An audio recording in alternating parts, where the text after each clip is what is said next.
What you're going to be dealing with, even in your own life, your father and mother never dealt with it. There are new versions of problems. New versions of problems.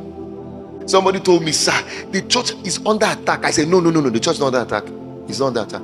He says, but can't you see what is going on? Persecution here, these ones are hitting here, those ones are saying this, bloggers are doing that one. Sir, the church. I said, no. The church is not under attack. Don't call everything attack. There are some things that are signs for a season of transition. Unfortunately, most of you don't even get what I'm saying. If you got it, there's a response I get from people who get what I say.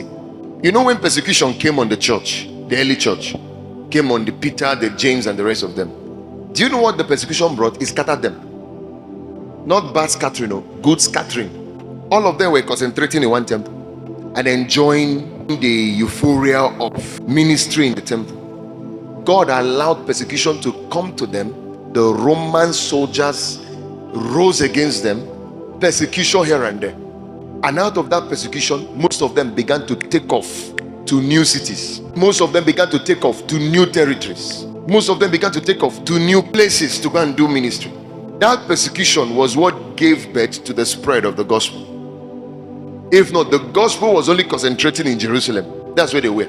The early church that grew to 3,000, grew to 5,000 was concentrating in Jerusalem. When persecution began to hit them in Jerusalem, they began to spread. All the apostles spread everywhere.